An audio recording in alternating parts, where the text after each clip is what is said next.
आपने कभी सोचा अगर लूफी शैंक्स से नहीं मिला होता तो क्या होता? लूफी जो कुछ भी हो शैंक्स के इंस्पायरिंग इन्फ्लुएंस के बदौलत ही है। गार्प लूफी को एक मरीन बनाना चाहता था, पर बचपन में ही लूफी ने डिसाइड कर लिया था कि उसे एक पायरेट बनना है और एडवेंचर से भरी जर्नी पर निकलना है। लेकिन क्या होता अगर शैंक्स ने लूफी को पायरेट किंग बनने के लिए इंस्पायर ही नहीं किया होता? पायरेट एडवेंचर पर निकलने के बजाय क्या लूफी एक मरीन बन जाता? सो बिना किसी देरी के इस वीडियो में आगे बढ़ते हैं एंड इस इंटरेस्टिंग थ्योरी को ब्रेक डाउन करते हैं। Hello good fellow. So as you know Shanks के बिना लूफी ही तो नोमी मॉडल नीका नहीं खा पाता और बिना फ्रूट के लूफी के पास उसकी सिग्नेचर रबर पावर भी नहीं होती। एंड उससे भी ज्यादा शैंक्स वो बंदा था जिसने लूफी के अंदर पायरेट किंग बनने की आग जलाई थी। एंड अगर शैंक्स उस टाइम वहां नहीं होता और उसने लूफी को ये नहीं दिखाया होता कि एक पायरेट होने का असली मतलब क्या है, तो शायद लूफी का ड्रीम बिल्कुल ही अलग होता। बिना शैंक्स के लूफी बिल्कुल ही अलग रास्ते में जाता एंड वो इवन मरीन भी बन जाता। एज वी नो गार्प हमेशा से चाहता था कि लूफी उसके रास्ते पर चले एंड एक मरीन बने। अगर लूफी को गार्प की पर्सनल ट्रेनिंग्स मिलती और वो एक मरीन बन जाता तो लूफी की जिंदगी बिल्कुल ही अलग मोड पर चली जाती। मतलब वो खुद के पायरेट एडवेंचर्स पर निकलने के बजाय पायरेट्स को पकड़ने के मिशंस पर जाता और वो ईस्ट ब्लू की जगह कहीं और स्टेशन होता मरीन हेडक्वार्टर्स में। Without ever returning to his home town, Luffy के क्रूमेट्स का फ्यूचर कुछ और ही होता। बिना लूफी के इंटरफेरेंस के उसूब का हाल कुछ ज्यादा ही बुरा होता। कुरो के सारे प्लान इजिली सक्सीड हो जाते और कुरो के रास्ते में आने की वजह से उसूब शायद मारा जाता। नामी शायद अपनी पूरी जिंदगी आर्लोंग की गुलामी में बिता देती और आर्लोंग के एम्पायर के लिए मैप्स बनाने पर मजबूर रहती। लूफी नामी को सेव नहीं कर पाता तो नामी के पास ये कठोर जिंदगी जीने के अलावा और कोई रास्ता नहीं था। वैसे देखा जाए तो मरीन्स केपेबल तो हैं किसी स्ट्रॉन्ग बंदे को भेजकर आर्लोंग की गुद्दी तोड़ने में, लेकिन उनके पास कोई वैलिड रीजन नहीं होगा अपनी फोर्सेस भेजने का ईस्ट ब्लू के एक रिमोट विलेज में। इसका मतलब ये है कि नामी एंड कोकोयाशी के लोगों के पास कभी हेल्प पहुंच ही नहीं पाती और नामी की आजादी बस एक उम्मीद रह जाती। बस एक ही जरिया बचता नामी की मदद करने का कि रेवोल्यूशनरी आर्मी वहां आकर उनकी हेल्प करती। जैसे ड्रैगन और साबो वहां आकर रैम्पेज मचा देते और आर्लोंग को वापस समुद्र में फेंक देते। बिना लूफी के इन्फ्लुएंस के नामी का फेट बस अंधेरे में ही होता और वो सालों तक आर्लोंग की गुलामी ही करती और बस एक ऐसे दिन का इंतजार करती कि कोई आकर उनको बचाए, लेकिन ऐसा दिन शायद कभी आता ही नहीं। देखा जाए तो जोरो का फ्यूचर भी उतना ही डार्क होता अगर लूफी उसे बचाने ही नहीं आता एंड जोरो कैप्टन मॉर्गन के हाथों ही एग्जीक्यूट हो जाता। लेकिन अगर जोरो किसी भी तरीके से मॉर्गन को डिफीट कर देता तो उसके ये एक्शन उसे मरीन के लिए एक हाई प्रायोरिटी टारगेट बना देते। पूरा बेस तबाह करके भागने से वो मरीन के रेडार पर आ जाता और मरीन कैप्टन उसका एंड तक पीछा नहीं छोड़ते। बिना किसी एलाय के उसका वर्ल्ड्स ग्रेटेस्ट स्वॉर्ड्समैन बनने का सपना और भी मुश्किल और डेंजरस बन जाता। इस ऑल्टरनेट स्टोरी में लूफी की लीडरशिप और दोस्ती के बिना नामी और जोरो का फ्यूचर बहुत ही डार्क और ट्रेजिक बन जाता। बिना लूफी और उसके क्रू के इंटरवेन किए चॉपर भी अपनी पूरी जिंदगी वापुल के अंडर ही बिता देता। वापुल कभी भी पावर से नहीं हटा जाता और चॉपर ड्रम आइलैंड में अकेला और उदास ही रह जाता, जिससे चॉपर के लिए अपने डार्क फ्यूचर से निकलने की उम्मीद और भी कम हो जाती। वैसे मेरे लिए चॉपर की बैक स्टोरी सबसे ज्यादा सैडेस्ट है पूरी सीरीज में। बाकी आपको कौन सी बैक स्टोरी सबसे ज्यादा सैडेस्ट लगती है नीचे कमेंट करके जरूर बताना। चलो बढ़ते हैं अब आगे वीडियो में। वीवी की बात करें तो उसका फ्यूचर भी उतना ही ट्रेजिक होता। बिना लूफी और उसके क्रू के क्रोकोडाइल तो वीवी को खत्म ही कर देता और क्रोकोडाइल का अल्बस्ता पर कब्जा करने का प्लान सक्सीड हो जाता। पूरा अल्बस्ता केओस में आ जाता और क्रोकोडाइल के कंट्रोल में वो एक हेलिश जगह बन जाती। एंड अगर स्मोकर ने क्रोकोडाइल के प्लान्स में इंटरफियर करने की कोशिश करी होती तो स्मोकर भी स्मोक हो जाता। स्मोकर कैप्चर्ड या मारा जाता क्रोकोडाइल या बरोक वर्स के हाथों से। मरीन से एक वाइस एडमिरल को भेजकर मैटर खत्म तो सकते थे, लेकिन तब तक बहुत देर हो जाती। तशीगी का भी हाल ट्रेजिक हो जाता क्योंकि उसका रियल टाइमलाइन में जो रोल था वो कभी बाहर ही नहीं आता और वो भी बरूक वर्स का शिकार बन जाती। इस ऑल्टरनेट टाइमलाइन में ड्रैगन लूफी के बारे में सुनता और उसको मरीन में रैंक क्लाइम करते हुए देखकर खुश तो होता पर उससे भी ज्यादा दुखी होता क्योंकि ड्रैगन को किसी ना किसी दिन लूफी को फेस भी करना पड़ता। अब सेम हम साबो के लिए भी बोल सकते हैं बिकॉज रेवोल्यूशनरी आर्मी ज्वाइन करने के बाद वो कॉन्फ्लिक्टेड फील करता क्योंकि कभी ना कभी उसको अपने भाई का सामना करना पड़ता। चलो अब लूफी की बात करें तो वो ब्लाइंडली ऑर्डर्स को फॉलो तो नहीं करता क्योंकि उसके खुद के मोराल्स हैं। वो सेलेस्टियल ड्रैगन्स के ऑर्डर को भी नहीं मानता। ऐसे ही मूवमेंट्स हम लूफी के साथ भी देख सकते हैं। जैसे हमने गार्प को देखा था कि कैसे वो स्टैरी जो कि गोवा किंगडम का राजा था उसको स्टूपिड ब्राट बोलकर साइड कर देता है। 私が誰だかわかるな。誰じゃクソガキ、そこどき。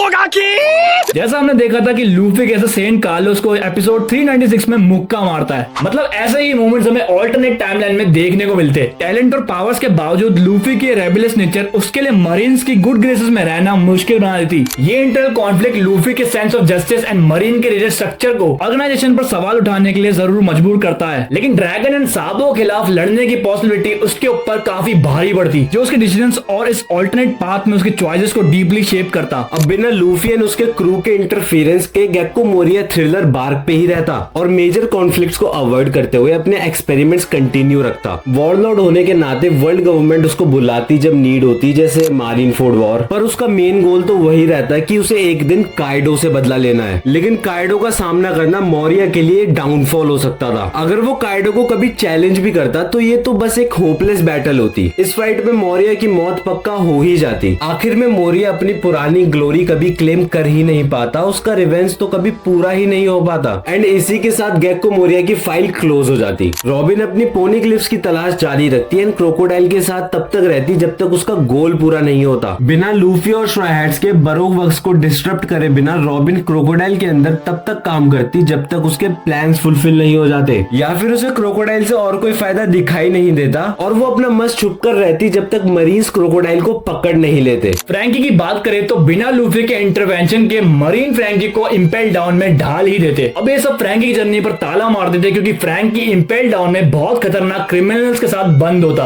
एंड आप सभी को पता है कि वहां से एस्केप करना काफी ज्यादा मुश्किल है। मीनवाइल CP9 अपने वाटर 7 के मिशंस को पूरा करने के बाद वर्ल्ड गवर्नमेंट के थ्रू वापस बुलाए जाते। अब उन्हें स्ट्रॉ हैट्स और ना ही प्लूटोन ब्लूप्रिंट्स के पीछे भागना पड़ता और अब वो नए ऑपरेशंस पर असाइन किए जाते। साथ ही साथ वो गवर्नमेंट के लिए अपनी सर्विसेज कंटिन्यू रखते। एंड स्काइपिया की बात करें तो स्लिम शेडी अपना प्लान बिना किसी रुकावट के पूरा कर लेता। बिना किसी के उसको अपोज करने के वो अपनी ड्रीम डेस्टिनेशन मून पर एंडलेस वर्थ के लिए निकल जाता। अब बिना लूफी के आइलैंडर्स तो कुछ कर ही नहीं पाते एंड अपना बर्बाद स्काइपिया समेट रहे होते। अब लूफी और उसके क्रू के बिना ड्रेस रोजा को डोफ्लामिंगो के कंट्रोल से कोई नहीं बचा पाता। मिंगो ड्रेस रोजा पर अपना रूथलेस कंट्रोल बनाए रखता। अब चाहे आगे लॉ ही क्यों ना हो, आराम से डोफ्लामिंगो उसको क्रश कर देता क्योंकि मिंगो भी एक वॉरलॉर्ड है। उसको रोकने के लिए गवर्नमेंट को एडमिरल्स भेजने पड़ते जैसे आओकीजी। अब आओकीजी वर्सेस डोफ्लामिंगो तो हम पहले ही देख चुके हैं। वैसे सोचा जाए तो ड्रेस रोजा के लोगों के पास ज्यादा होप थी ही नहीं बचने की। अब फिशमैन आइलैंड पे हॉडी जोन्स तो अपना कैंपेन चालू रखता रॉयल फैमिली को हटाने का। यहाँ पे भी बिना लूफी के किंग नेपट्यून एंड उसकी फैमिली के असैसिनेशन के भी बहुत ज्यादा चांसेस थे। हॉडी जोन्स के रूल में पूरा फिशमैन आइलैंड केओस में फैल जाता एंड जो भी थोड़ी बहुत होप थी ह्यूमंस एंड फिशमैन के बीच में पीस एस्टेब्लिश करने की, वो सारी पानी में मिल जाती एंड यार क्यून ओतो हिमे की सारी मेहनत तो बेकार हो जाती। पर आप भी वही सोच रहे होंगे जो मैं सोच रहा हूँ, तो कमेंट जरूर करना। अब सांजी की बात करें तो वो एक नॉर्मल सा ही कुक बनकर जाता बिना किसी मेजर एडवेंचर और कैरेक्टर डेवलपमेंट के। उसका पोटेंशियल खराब हो जाता एंड वो बस कस्टमर्स को सर्व ही करता रहता। स्ट्रॉ हैट्स के साथ उसकी जर्नी जो उसकी लाइफ को चेंज करती वो कभी स्टार्ट ही नहीं होती। अब ब्रूक की बात करें तो वो बिना कुछ करे अपनी पूरी जिंदगी ऐसे ही खाली बैठा बिता देता। देखा जाए तो ब्रूक फिर सबसे लोनलेस कैरेक्टर होता पूरे वन पीस का। न लूफी और स्ट्रॉ हैट्स उसे इंस्पायर करते एंड वो बस एक भटकती हुई आत्मा बनकर रह जाता। उसका म्यूजिशियन बनने का पोटेंशियल सब धरा का धरा ही रह जाता। ब्रूक का यह वर्जन एक ट्रैजिक रिमाइंडर होता उस वाइब्रेंट लाइफ का जो वो जी सकता था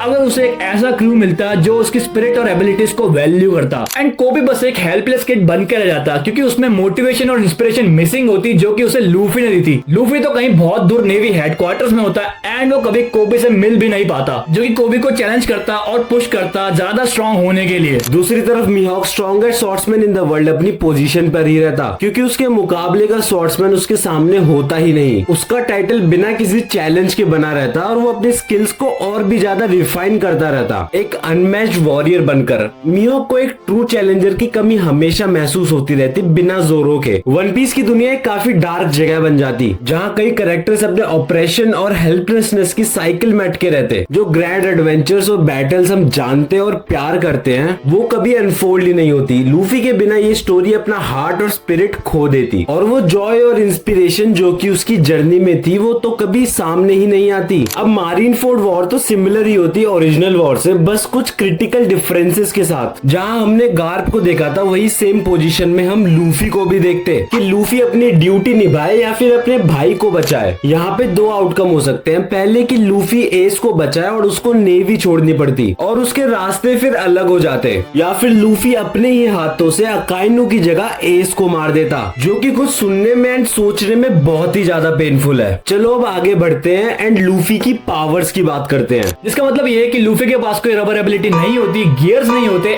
एक्सेट्रा एक्सेट्रा। बिना शैंक्स से मिले वो गम गम नोमी नहीं खा पाता। वो एक ऑर्डिनरी ह्यूमन होता, लेकिन उसकी स्ट्रेंथ करंट लूफी से बहुत ज्यादा पावरफुल होती। क्योंकि दोस्तों मत भूलो लूफी का मेंटोर कौन होता। लूफी बचपन से ही टेंस ट्रेनिंग करता है, जैसे बैटल शिप बैगिंग हो गई, जहां तुम्हें बिना किसी हाकी या डेविल फ्रूट पावर के बैटल शिप में घूसे बजाने होते, ओनली विद ब्रूट स्ट्रेंथ। वैसे सोचा जाए तो लूफी का मेन गोल क्या होता है? जैसे रियल टाइम लाइन में उसका मेन गोल है कि उसे पायरेट किंग बनना है, तो लूफी इस टाइम लाइन में मरीन्स में है, तो क्या उसे फ्लीट एडमिरल बनना है? नीचे कमेंट करके जरूर बताना। लेकिन अपनी पावर्स के बावजूद लूफी कभी भी हायर रैंक्स पर नहीं जा पाता, जैसे Admirals and even vice Admirals. उसके डिसरिस्पेक्टफुल एटीट्यूड के वजह से हमेशा क्लैश ही रहता, और शायद ही लूफी को प्रमोशन मिल पाता। एडिशनली गार्प की गाइडेंस में ट्रेनिंग करते हुए लूफी शायद बहुत पहले ही हाकी सीख लेता। हाकी में उसकी अर्ली मास्टरी उसकी कॉम्बैट कैपेबिलिटीज और भी इनहांस कर देती। आप लोग खुद ही सोचो, ऑब्जर्वेशन हाकी और कॉन्करर हाकी वो बचपन में ही सीख लेता। अब बस आज के लिए इतना ही। लगभग हमने सारी प्लॉट लाइन डिस्कस कर ही ली है कि क्या होता अगर लूफी शैंक से कभी मिलता ही नहीं। अगर आपको वीडियो अच्छी लगी तो लाइक दबाना मत भूलना एंड कमेंट करके वो प्लॉट लाइन जरूर बताना जो हमसे मिस हो गई है। एंड ऐसी और भी वीडियोस के लिए चैनल को सब्सक्राइब करना मत भूलना। Thanks for watching. सायोनारा।